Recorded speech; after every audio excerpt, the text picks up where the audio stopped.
오늘 그래서 저와 여러분이 하나님 말씀을 다시 한번 상고하게 되는데, 지난 시간 사무엘, 사실 이 사무엘이 담임 목사님 영어 이름이에요.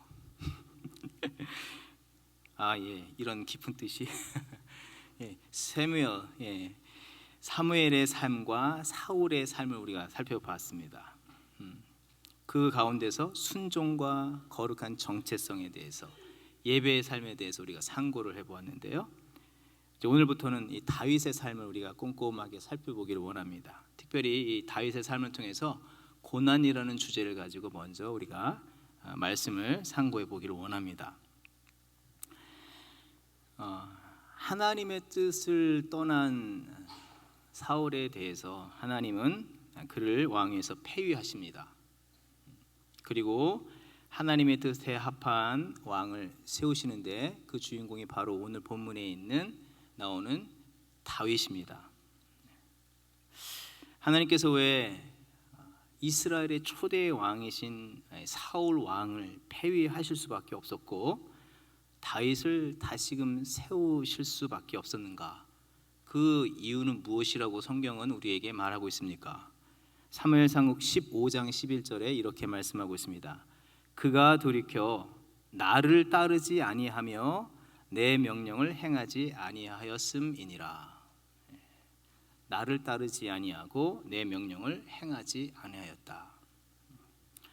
그러니까 하나님 마음에 변덕이 있으셔서가 아니라는 것입니다. 사울이 하나님을 저버리고 자신의 길로 가버렸기 때문이라고 성경은 말하고, 뿐만 아니라 하나님의 뜻을 철저히 위배하고 게다가 자신을 하나님보다 더 높이는 그런 하나님께서 가장 미워하시는 교만의 죄를 범하였기 때문에 하나님은 그를 폐위시키셨습니다. 그를 폐위시킬 수밖에 없은 것은 그 한 사람을 회복시키기 위한 과정일 뿐만 아니라 동시에 지금 그를 쫓아가는 이스라엘 백성이 그런 위기에 같이 물들어 가기 때문에 그를 폐위시킬 수밖에 없으셨다는 것입니다. 뿐만 아니라 이스라엘 백성은 어떤 백성입니까?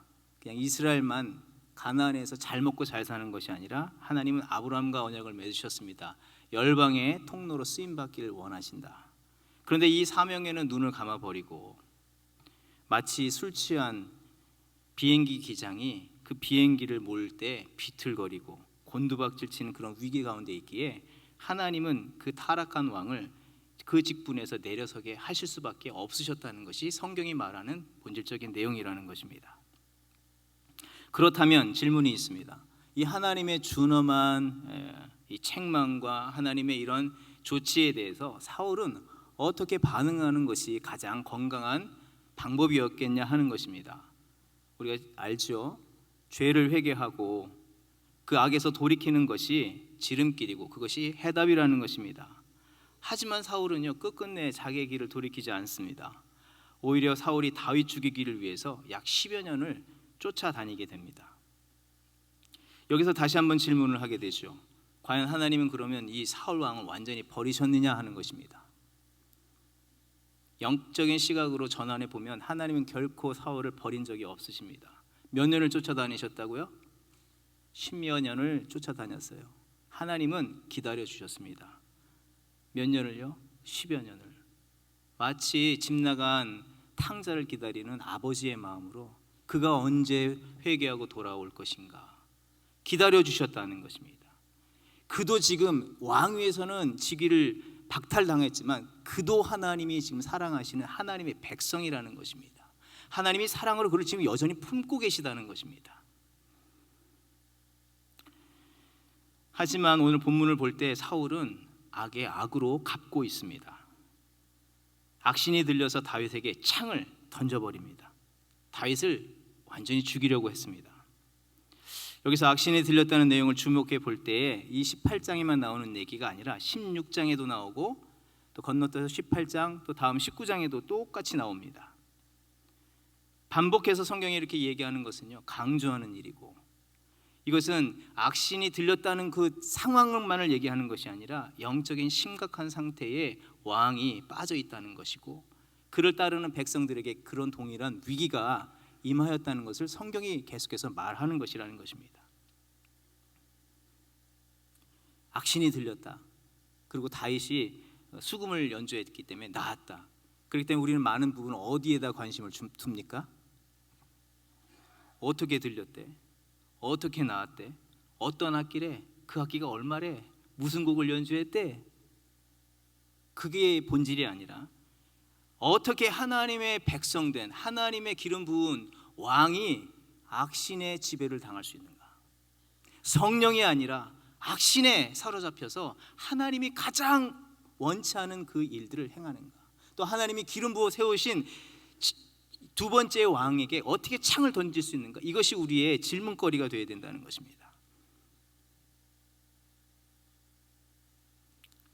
16장과 18장에 나오는 내용들을 우리가 살펴볼 때 그가 악신이 들렸던 그 순간들을 성경은 기술하는데 어떤 때였는지에 대해서 우리에게 얘기를 하고 있습니다. 곧 하나님이 사울을 폐위하시고 이제 사무엘 선지자를 보내어서 이제 내가 내 마음에 합한 저 베들레헴에 사는 이새의 아들 중에 한 사람을 기름 부어 왕으로 세우라라고 하는 말씀이 떨어진 직후부터 사울은요 긴장하게 되고 안테나가 곤두세워지는 것입니다. 누가 내 나라에서 또다시 왕이 될 수 있는가? 나 외에 다른 사람이 어떻게 왕이 될 수 있는가? 그 마음으로 온 관심이 거기에 초점이 맞춰져 있습니다. 그러니까 어떻게 했다고요? 사무엘이 가는 것을 부활을 시켜서라도 그가 어디에 갔고 어떻게 했는지 계속해서 보고를 받는 것입니다. 그러다가 어느 순간에 베들레헴에 가서 무슨 일을 하고 나왔다? 그리고 그 직후에 악신이 들렸다 성경은 말합니다. 두 번째로는 18장의 말씀을 보게 되면 어느 때였냐면 다윗이 골리앗 블레셋과의 전투 골리앗을 이긴 다음에 돌아올 때에 어떤 일이 있었습니까? 여인들이 오늘 소고치며 박수치면서 찬양을 하는데 사울은 천천히요. 다윗은 만만이다. 그 이튿날 그 다음날 하면서 악신이 강하게 짚였다. 무엇을 얘기합니까? 사울이 자기 왕권을 유지하고 싶은데 그게 안 되는 거예요. 분노가 일어나는 거예요. 족적이 다윗이 번번이 그 자리를 가로채고 있다. 그래서 그것을 자기의 고난, 위기라고 그걸 삼았다는 것입니다. 어떻게 그것을 자기 힘으로 해보려고 하는데 안 되는 것입니다. 그런데 진짜 위기는 무엇입니까? 그가 하나님에 대해서 정말 반대편에 가고 있다는 것을 바라보지 못하는 것이 가장 큰 고난이요 위기라는 사실이라는 것입니다. 그는 영적으로나 정신적으로나 심각한 피해 망상적인 사고, 경계심, 두려움, 분노, 시기, 질투 그것에 똘똘 뭉쳐 있습니다. 여러분 악신이 들어오지 않아도요 그 상태가요 악신이 들린 것입니다. 그렇지 않습니까? 우리의 당한 문제들도 한번 돌아보시기 바랍니다. 왜 마음의 평강이 사라지고 두려움이 있고 고난이 찾아오는가? 여러분 혹 우리가 하나님의 뜻을 떠나서 우리가 우리 스스로 무엇인가를 해보겠다고 하는 그런 생각들 때문에 우리가 고통을 당하고 있는 것은 아닌지 여러분 면면히 살펴보아야 될 줄 믿습니다. 사울의 입장에서도 이것이 고난이지만 정말 큰 고난을 당한 사람은 지금 누구입니까? 다윗이지요. 왜 다윗입니까? 아니 상황을 살펴보면요 지금 다윗은요 사울에게서 은인입니다. 은인. 16장에 악신이 짚혔을 때 누가 그 악신을 물리쳐 줍니까? 다윗이 해주었어요. 그리고 블레셋이 공격이 와서 나라가 지금 쑥대밭이 되고 지금 완전히 패망의 길로 가고 있는데 그 절대절명의 순간에 사울은 두려워서 한 걸음도 나갈 수 없는데 누가 나갔습니까? 목동 다윗이 나가서 물맷돌로 골리앗을 넘어뜨려 주었어요. 전세가 바뀌어가지고 이스라엘이 승리했어요. 누구의 공으로 이게 넘어갑니까? 왕의 공으로 넘어간 거예요. 그래서 왕에게 그 영광이 돌아가는 그런 상황인데도 불구하고 나는 천천히고 다윗은 만만이야? 와, 그것을 분노거리로 삼았다는 것입니다. 다윗은 그렇게 그의 모든 것을 다 회복시켜 주었는데 자기에게 죽이려고 창을 한 번이 아니라 두 번이나 던졌다고 성경은 말하고 있습니다. 그러니 다윗의 마음이 지금 어떻겠어요? 여러분 이민 생활을 하면서 내가 정말 내 거 안 먹고 내가 입을 거 안 하고 정말 한 동포요 민족으로 정말 사랑하는 그리스도의 사랑으로 아끼고 보살펴 줬는데 어느 순간 보니까 등에 와서 칼을 쿡 찍는 사람들이 있습니까 없습니까? 예, 있지요. 얼마나 그것이 아파서 지금껏 못 잊고 못 잊어. 그러면서 얼마나 그 사람들을 미워하고 마음에 묵상을 하고 있습니까? 그렇죠? 다윗도 마찬가지입니다. 지금 심각한 위기와 고난 속에서 지금 너무너무 속이 쓰려서 아파하고 있다는 것입니다. 그런데 다시 보면 진짜 고난과 아픔은 무엇이냐 하는 것입니다. 성경에 보게 하시는 바는 무엇인지를 우리가 살펴볼 때 그에게 진짜 위기는 무엇이냐면 그도 교만할 수 있고 자칫 사울의 길로 갈 수 있는 위기와 유혹이 순간에 그가 지금 서 있다는 것입니다. 내가 이렇게 해주고 내가 그렇게 돌봐주고 내가 그렇게 그의 영광을 나타내주고 내가 이렇게 하고 저렇게 하고 모든 것을 다 도와줬는데 그를 그답게 해줬는데 결국 나에게 돌아오는 것은 창이야? 도대체 이럴 수 있어? 배은망덕 해도 유분수지. 어떤 저런 왕이 다 있어? 분노하고 이를 갈았을 것이라는 것입니다. 아니 엄밀히 따져보자. 지금 하나님으로부터 사울은 폐위를 당했고 나는 지금 하나님의 선지자 사무엘이 머리에 기름을 부어서 왕으로 삼았어. 나는 지금 왕이야. 또한 지금 내가 하는 모든 일을 통해서 백성이 나를 사울보다도 더 높이고 있어. 사울은 천이지만 나는 만이야. 10배 더 높아. 그리고 내가 하는 모든 일, 내가 가는 곳곳마다 사람들이 나를 칭송하고 있어. 실권자는 나야. 근데 나에게 어떻게 이럴 수 있어?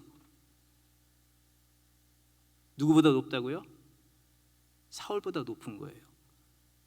생각해 보세요. 사울이 끝내 자기를 높이다가 지금 위기를 당한 것인데 사울보다 10배가 높다는 거예요. 그러면 이게 복입니까 위기입니까? 위기예요. 반드시 그것은 고난으로 올 것입니다.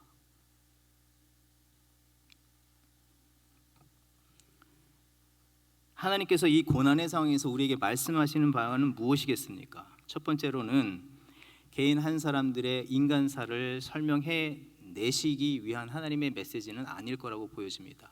계속해서 볼 때에 이 내용에서 보면은 분명히 말씀하는 바는 하나님의 주권에 대해서 말씀하고 있습니다.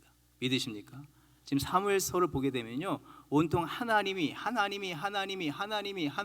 얘기하는 단어가 맨 앞자리에 서십니다. 오늘 본문의 12절, 14절, 15절의 말씀을 보게 될 때 사울이 다윗을 두려워했어요. 무엇이라고 기록하고 있습니까? 12절, 여호와께서 사울을 떠나 다윗과 함께 계시니 그러므로 사울이 그를 두려워했다. 다윗을 두려워한 것이 자기에게서 하나님이 떠난 것뿐만 아니라 다윗과 하나님이 함께 계심으로 인해서 다윗을 두려워하였다고 얘기합니다. 하나님이 함께 하시기 때문이라는 것입니다. 그가 지혜가 있었다. 왜요?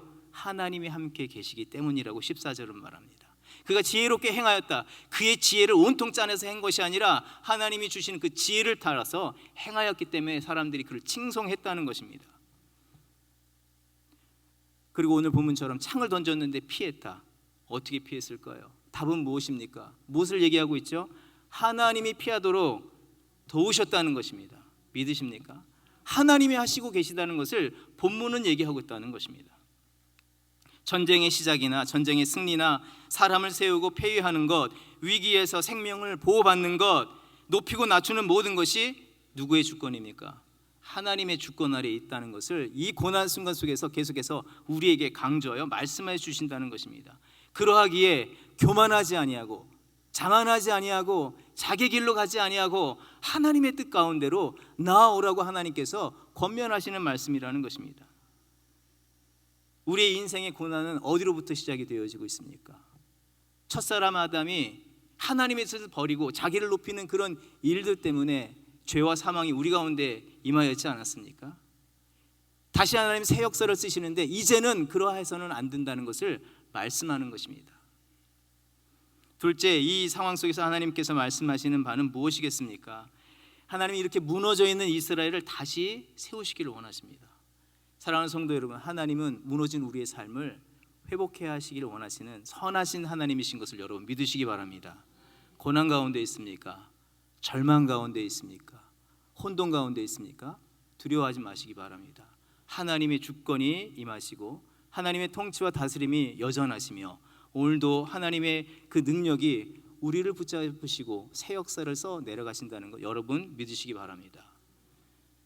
이 혼탁한 상황에서 누가 이들을 도울 것인가? 누가 돕습니까? 지금 하나님이 도우시길 원하시고 그런 가운데 믿음으로 반응하는 사람을 세우셔서 하나님의 새 역사를 다시 쓰시겠다. 자, 잘못 그렸어? 다시 그리자.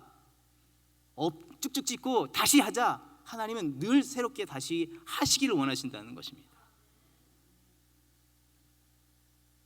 지난주의 말씀을 통해서 그래서 하나님의 뜻에 부름을 받은 그런 소명, 사명, 사역 자리로 하나님의 사람을 불러 세우십니다.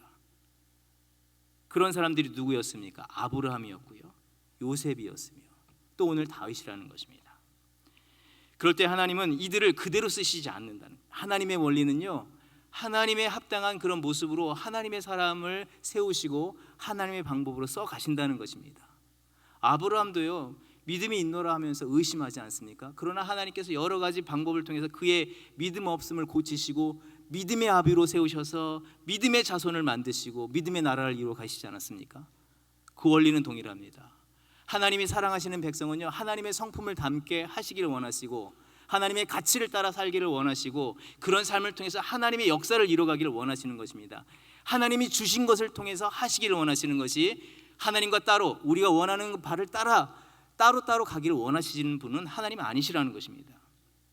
그래서 잠언 17장의 말씀을 보게 되면 도가니는 은을, 풀무는 금을 연단하거니와 여호와는 마음을 연단하시느니라.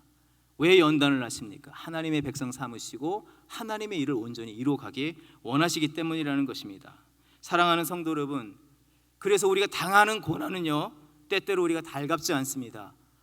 원망이 들 때도 있고 고통이 따를 때가 있습니다. 그런데 하나님의 시각으로 내 죄 때문에 당하는 고난이 아니라 그냥 뜻없이 나에게 임한 어떤 고난이 있을 때 우리가 이해해야 하는 중요한 것은 하나님이 지금 나를 통해서 하나님이 하실 일이 있으시구나.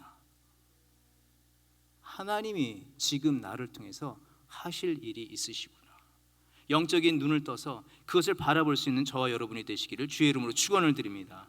그리고 하나님은 나를 이렇게 고난 가운데 넣으셨지만 반드시 나를 새롭게 빚으셔서 하나님의 선한 역사에 쓰실 것이라는 것입니다. 오히려 그 순간 속에서 기대하고 소망하면서 인내하고 주를 더욱더 의지하며 주를 따라가는 저와 여러분의 삶이 되어야 될 줄 주의 이름으로 축원을 드리고 믿습니다. 혹 우리 가운데 목사님 그래도 이 고난은 아니지요. 내가 지금 당한 고난을 모르고 하시는 얘기 같은데 내 상황에서 정말 그렇게 얘기하실 수 있겠습니까? 어떻게 제가 다 알겠습니까? 그러나 분명한 것은 고난이 아무리 크다 할지라도 하나님보단 크지 않습니다. 고난도 하나님의 손에 잡혀 있습니다. 믿으십니까? 고난마저도 주권하시는 하나님의 손길을 우리는 바라볼 수 있는 믿음이 있어야 될 줄 믿습니다. 믿음을 가지고 그것을 바라보며 돌파할 수 있는 저와 여러분이 되기를 원합니다. 그리고 고난 뒤편은 반드시 하나님이 선한 역사를 이루어 가실 것이라는 그런 기대를 가지고 바라보며 달려가는 저와 여러분이 되어야 될 줄 믿습니다. 마침내 그 자리에 섰을 때 하나님의 경륜을 볼 것이고 하나님의 은혜를 우리가 찬송하게 될 것입니다. 그러니 현재의 고난에 대해서 속단하거나 쉽게 판단해서는 안 된다는 것입니다. 고난도 주관하시는 하나님의 그 손을 의지하며 달려나가는 저와 여러분이 되길 원합니다. 우리는 하나님 안에서 고난을 바로 이해해야 될 줄 믿습니다. 고난은 우리를 새롭게 할 줄 믿습니다. 하나님 안에서 당하는 이 고난은 우리를 새롭게 합니다. C.S. 루이스는 말합니다. 평안할 때 인간은 하나님께서 우리 영혼에 매일 말씀하시는 바를 잘 듣지 못한다. 그래서 고난을 보내시는데 고난은 잠든 영혼을 깨우시는 하나님의 큰 소리 나팔이다라고 말을 하였습니다. 우리의 잠든 영혼을 하나님 고난을 통해서 깨우신다는 것입니다. 뒤흔들어 깨우신다는 것입니다. 그리고 하나님의 길을 온전히 끝까지 갈 수 있도록 인도하신다는 것입니다. 하나님은 고난을 통해서 지금 다윗의 잠든 영혼을 깨우시고 계시는 것입니다. 사울 왕 자신을 우상화하고 하나님보다 더 절대하는 그런 상황 속에서 혹 다윗도 물들을까 봐 하나님께서 그의 잠든 영혼을 뒤흔들어 깨우시는 것입니다. 무슨 의미입니까? 당시 시대는요, 너무나 이 사울이 자기중심적이고 교만했는지 누구도 두려워했습니까? 하나님을 경외하고 하나님의 말씀을 따라 살겠다고 결단하였던 사무엘 선지자도 사울의 눈치를 보았습니다. 하나님의 종인데요, 세상의 왕의 눈치를 보게 되는 그런 상황이 다윗이 살던 상황이라는 것입니다. 사무엘상 16장 2절의 말씀, 사무엘이 이르되 야 가서 저 베들레헴에 가서 이세 아들에게 기름 붓고 와라. 그러면 종은 예 하고 가서 기름 부어야 되는데 하나님 눈치를 자꾸 보는 거예요.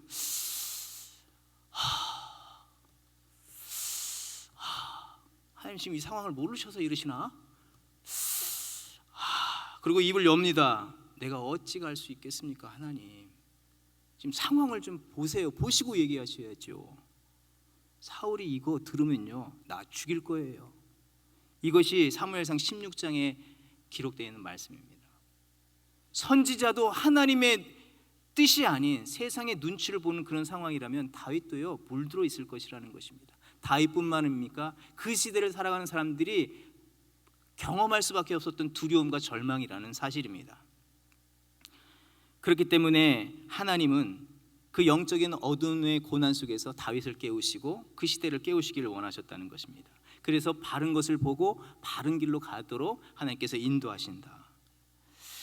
신학교 시절이죠. 전도사 시절에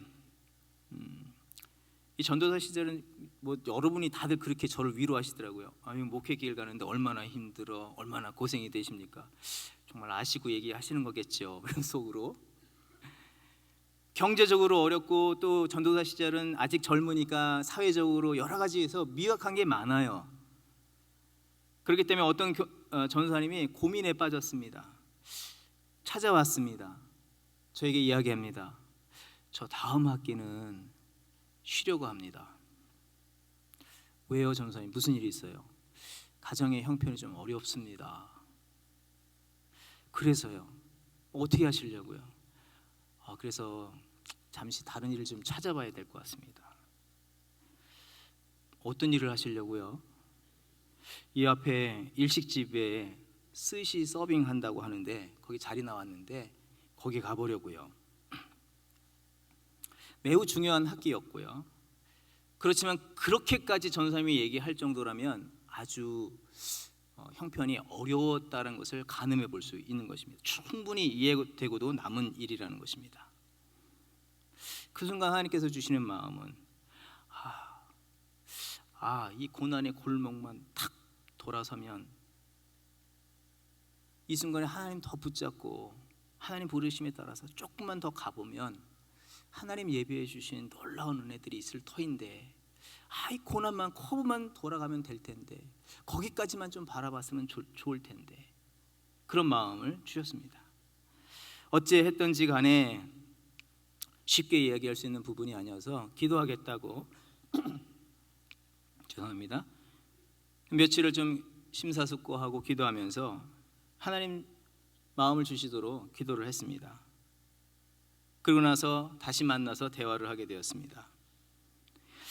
지금 생각해 보면 참 대답 같지도 않은 대답을 하게 되었고 누가 들으면 웃을 수밖에 없는 말을 하게 되었고 누가 봤으면 정말 저렇게 얘기해도 돼 할 정도로 그런 말을 제가 하게 되었습니다. 그 말은 무엇이냐면 전도사님 스시 서빙 하다가 전사님 스시 될 수도 있습니다.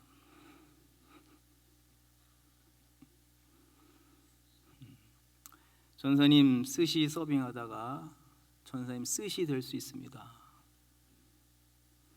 그것이 답이 되었는지 모르겠습니다.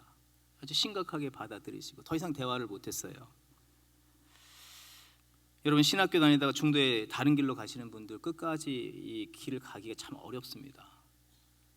그런데 전사님이 그것이 답인지 모르지만 그 말을 붙잡고 하나님께 더 기도했던 것 같습니다. 그리고 믿음의 용기를 가지고 믿음의 인내를 가지고 그 길을 계속해서 가셨습니다. 얼마 되지 않아서 더 하나님의 일을 할 수 있는 그런 넓은 장으로 하나님께서 인도하여 주셨고, 그가 고민하던 모든 것들을 하나님께서 형통케 해주셨습니다. 사랑하는 성도 여러분, 하나님은 우리를 고난 속에서 고난을 딛고 일어나면서 우리를 새롭게 하시기를 원하신다는 것입니다. 고난 뒤편에 하나님께서 부어주시는 새로운 길에 우리가 서기를 원하신다는 것입니다. 우리를 새롭게 하시기를 원하시는 그 사인이 고난이라는 것입니다. 하나님은 지금 어떤 상황입니까? 사실 사울이 창을 던졌지만요, 아닙니다. 우리가 다른 시각으로 보면요, 하나님은 그렇게 병든 세대, 잠든 세대에 하나님은 그 다윗을 깨우시기 위해서 사울의 손을 빌어서라도 창을 던지셔야 했습니다. 야, 정신 차려, 정신 차려. 지금이 어느 때인데. 그가 실권자가 아니고 모든 역사의 주관자가 누구이냐? 하나님이다. 내가 너와 함께 한다. 놀라지 말아라. 두려워하지 말아라. 내가 너와 함께 걸을 거야. 두려워하지 마. 영적으로 네가 깨어 있어야 돼. 그래야지만 이 무너지는 세대를 일으킬 수 있는 거야. 정신 차려. 하나님은 창을 들어서 그에게 던지신 것입니다. 그리고 바른 길로 가도록 하나님께서 인도하셨다는 것입니다. 또한 뿐만 아니라 그 당하는 고통을 통해서 하나님의 마음을 조금이라도 헤아릴 줄 알도록 하시며 하나님의 뜻을 따라서 헌신하도록 하나님께서 고난을 베풀어 주신다는 것입니다. 우리는 앞서서 사울의 출생의 모습을 보았습니다. 한나가요, 기도를 했어요. 분인나가 아들이 없는 것을 가지고 계속해서 찝쩍거리고 고통스럽게 하니까 그걸 붙잡고 가서 성전에 나가서 기도를 했는데 미친 여인이다. 돌아오는 답은 미친 여인이다. 아니다, 나는 미치지 않았다. 아들을 달라고 하는 것이다. 깊고 깊은 기도를 했을 때 무슨 기도로 바뀌었다고요? 아, 내가 아들이 없어서 이 배 아프고 고통스러운 것이 진짜 고통이 아니라 지금 이 암울한 세대에 이 세대를 일으킬 수 있는 그 아들이 없어서, 그 한 사람이 없어서 하나님께서 고통하시는구나. 그 마음을 알고 아직 아이를 잉태하지 않았는데 하나님, 그러면 내가 아들을 하나님께 드리겠습니다라고 하는 하나님의 마음을 헤아린 그 기도를 드리지 않습니까? 얼마 전 저희 교회에 오셔서 서북미 지역 통일 구국기도에서 말씀을 증거해 주신 캐나다 토론토의 큰빛교회 이면수 목사님, 잘 아시는 바처럼 북한에 억류가 되었습니다. 900여일 3년여 동안의 수감 생활을 하십니다. 북한을 위해서, 그 헐벗고 굶주린 영혼들을 위해서 주의 사랑으로 입히고 또 주의 복음으로 그들을 영혼을 깨워주는 그 일들을 했는데 돌아온 것은 무엇입니까? 죄인입니다. 그래서 감옥에 가둡니다. 맨 처음에 언도한 것은 사형입니다. 목사님께서 수감되시고 나서 얼마나 마음이 고통스러웠는지, 도대체 어떻게 이럴 수 있는가. 그런데 그 기도의 깊은 자리로 가봤더니 목사님께서 깨달은 것은 무엇입니까? 아, 이럴 수밖에 없는 북한의 현실을 보게 된 것입니다. 북한의 민낯을 보게 된 것입니다. 북한의 영적인 그런 아픔을 본 것입니다. 그 순간 목사님은 북한에 잡힌 게 아니라 북한을 위해서 믿음의 생명의 씨앗으로 그 자리에 서고 있었다는 것입니다. 그 백성을 위해서 기도했다는 것입니다. 지금 이 다윗을 통해서 하나님께서 알게 하시는 바는 무엇이냐면, 네 마음이 그렇게 아프니, 창으로 찔린 것 같이 아프니, 그 날카로운 창끝이 여전히 네 눈에서 네 앞에서 아른거리니, 그것이 아니라 이 백성이 나를 대적하고 이 백성이 나를 거부하고 이 백성이 나를 떠나는 이 모습을 너는 보아야 할 것이다. 그 마음을 한다면 이제 네가 어떻게 살아야 할 것이냐. 하나님께서 그런 질문을 던지시는 것인 거랍니다. 고난은 하나님께서 우리 영혼을 깨우시는 무엇이라고요? 확성기다, 나팔이라고 얘기했습니다. 그렇다면 우리 편에서 고난을 당할 때에 한 번 생각해야 할 수 있는 것은 무엇이냐면, 그 고난을 하나님의 마음을 살필 수 있는 현미경으로 삼을 수 있어야 되는 줄 믿습니다. 아이들이 속세색이잖아요. 엄마가 이렇게 돼서, 아빠가 이래서 나에게 왜 이렇게 해? 여러분, 그럴 때마다 속이 터지잖아요. 야, 이놈아, 내 속은 어떤데? 내 속이 더 아프지 않느냐? 적어도 고난이 당했을 때 우리 편에서 하나님의 마음을 헤아릴 수 있는 저와 여러분이 될 줄 믿습니다. 그리고 하나님 기뻐하시는 일이 무엇인지를 분별하고 그 자리로 나가는 저와 여러분이 되어야 될 줄 믿습니다. 그렇다면 하나님께서 부르시고 하나님께서 쓰시기를 원하시는 그 하나님의 사람들은 어떻게 살아가야 하는가? 두 가지를 살펴보기를 원하는데요, 다른 것이 아닙니다. 가장 먼저 하나님의 하나님 되심을 인정하는 저 여러분의 삶이 되기를 주의 이름으로 축원드립니다. 여러분, 고난에 빠지는 이유가 무엇이라고 하였습니까?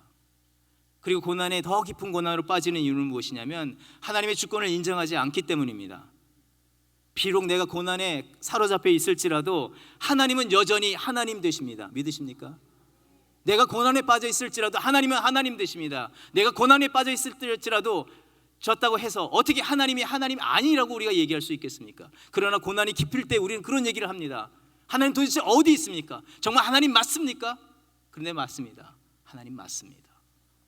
하나님의 주권을 그 순간에도 인정하는 저 여러분이 되기를 원합니다. 왜요? 정말 그런가요? 어떻게 정말 그렇다고 믿습니까? 여러분, 요한복음 10장의 말씀, 나는 선한 목자라. 선한 목자는 양들을 위하여 목숨을 버리거니와. 이것 외에 더 어떤 증거를 줄 수 있겠습니까? 우리가 믿음을 얻은 것이 하나님의 사랑 때문입니다. 자신을 죽이시고 우리를 사랑하시기 때문입니다. 지금 고난이 그렇게 죽음과 같이 고통스러울지라도 지금도 그 사랑으로 우리를 사랑하고 계신다. 그 외에 어떤 증거를 원하십니까? 그 외에 다른 증거는 없습니다. 하나님의 하나님 되심을 날마다 인정하며 살아가는 저 여러분이 되실 줄 믿습니다. 주의 주 되심을 매 순간마다 인정하며 살아가는 주의 거룩한 성도들 되시기를 원합니다. 하나님께 주권을 이양해 드리고 하나님의 주권을 따라서 살아가는 저 여러분이 되기를 원합니다. 그리고 그 하나님의 마음을 품고 여전히 하나님의 하나님 되심을 알지 못하고 부인하며 살아가는 사람들을 일으켜 세우는 그런 영적인 거장이 되시는 성도님 되시길 주의 이름으로 축원드립니다. 그리고 하나님이 가장 나의 삶 속에 가장 큰 기쁨이요 가장 큰 힘과 능력인 것을 여러분 믿으면서 그것을 기쁨으로 삼고 힘으로 삼고 살아가는 저와 여러분이 되어드릴 줄 믿습니다. 12절, 14절, 15절의 말씀, 하나님께서 함께 계셨기 때문에 그가 형통하였다고 성경은 기록하였지만 동시에 이것을 뒤집어서 얘기한다면 그가 하나님을 가장 기뻐하였다. 하나님 외에 다른 것을 왕으로 삼지 않았다. 하나님만이 나의 길이요 진리요 생명으로 삼았다는 말씀이 되어진다는 것입니다. 그는 골리앗을 무너뜨릴 때 그렇게 믿음으로 선포했던 사람입니다. 다윗이 블레셋 사람에게 이르되 너는 칼과 창과 단창으로 내게 나아거니와. 세상에 가장 세 보이는 것들 그것으로 들고 나오지만 나는 만군의 여호와의 이름 곧 내가 모욕하는 이스라엘 군대의 하나님의 이름으로 내게 나가노라. 나는 그 여호와의 이름이 가장 기쁨이고 그것이 나의 가장 큰 무기가 된다. 하나님은 삶의 모든 자리에서 하나님을 힘과 능력으로 삼으며 기쁨으로 삼는 모든 자들에게 기쁨을 더하시고 능력을 더하시는 은혜를 베푸실 줄 믿습니다. 고난을 이길 뿐만 아니라 하나님의 역사에 귀하게 쓰임받는 성도로 하나님께서 쓰실 것이라는 것입니다. 말씀을 정리합니다. 사랑하는 성도 여러분, 고난 속에 놓인 분들, 고난을 피할 것으로만 여기지 않는 저 여러분이 되기를 원합니다. 고난을 통해서 하나님이 우리의 잠든 영혼을 깨우시기를 원하시는 하나님의 외침으로 듣는 저희들 되기를 원합니다. 그 순간에 하나님의 뜻에서 벗어난 우리의 삶의 모습이 있다면 회개하며 우리의 심령을 새롭게 하는 기회로 삼는 저와 여러분이 되기를 원합니다. 여러분, 고난이 깊고 깊을지라도 사망의 음침한 골짜기에 우리가 갇힐지라도 그 자리에 누가 계신다고요? 여호와 하나님, 선한 목자 되신 하나님이 함께 걸으신다.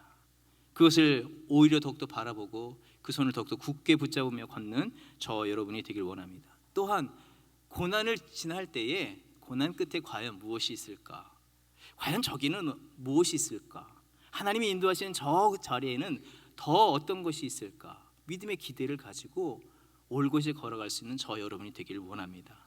그럴 때 하나님은 우리에게 반드시 마침내 우리 앞에 푸른 초정과 쉴만한 물가로 평강의 길로 인도해 주시는 것을 경험하게 될 줄 믿습니다. 고난을 걸을 때 우리는 어떻게 걸어가야 할까요? 욥기 23장 10절의 말씀, 나의 가는 길을 오직 그가 아시나니 그가 나를 단련하신 후에 내가 정금같이 나오리라. 다윗은 이 고난이라는 영적인 훈련 기간을 지나고 또 하나님의 훈련의 모든 과정들을 마친 다음에 위대한 왕으로 이스라엘을 다스리는 통일 왕국을 다스리는 위대한 성군이 되었다는 것입니다. 하나님은 고난을 이겨내고 저 여러분이 그와 같이 하나님의 뜻을 세상과 열방에 온전히 증거하는 그런 영적인 지도자들이 되기를 원하시는 줄 여러분 믿으시기 바랍니다. 그래서 이 고난을 믿음 가운데 주님 바라보며 주의 손을 붙잡고 나아가는 저 여러분이 되기를 원합니다. 이 시간 이 말씀을 기억하면서 찬양으로 나가도록 하겠습니다.